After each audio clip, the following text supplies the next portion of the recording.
वंचित बहुजन आघाडी नांदेड दक्षिण जिल्ह्याच्या वतीनं मी या ठिकाणी जिल्हा महासचिव रवी पंडित या ठिकाणी जिल्हा पदाधिकाऱ्याच्या समवेत जिल्ह्याचे संघटक या ठिकाणी संजयजी टिके, रंगनाथजी गजले, विद्यानंदजी पवळे, महेंद्रजी सोनकांबळे, अंचोलीकर आणि सर्व जिल्हा पदाधिकाऱ्यांच्या उपस्थितीमध्ये आज श्रद्धेय नेते ॲडव्होकेट बाळासाहेब आंबेडकरांच्या नेतृत्वाखाली या ठिकाणी आरएसएसच्या मुख्य कार्यालयावर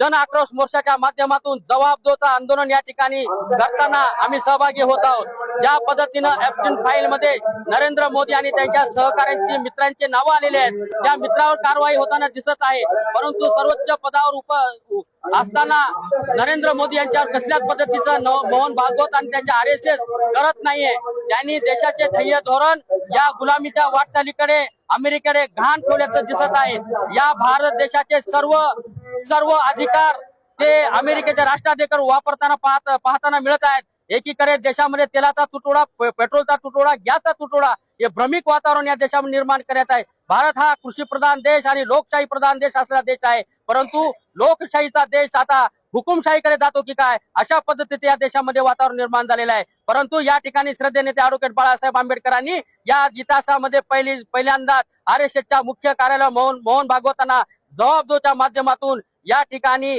जन आक्रोशच्या मोर्चाच्या माध्यमातून श्रद्धेय नेते ॲडव्होकेट बाळासाहेब आंबेडकर जाब विचारणार आहेत। या ठिकाणी दोन मुख्य भूमिका या ठिकाणी आम्ही जाब विचारणार आहोत की नरेंद्र मोदींना आरएसएसच्या मोहन भागवतांनी त्यांचा प्रचार आणि प्रसार केल्यानंतर ज्या पद्धतीनं प्रधानमंत्री पदावर त्यांना विराजमान केलं आणि त्यांनी या देशाच्या चुकीच्या ध्येय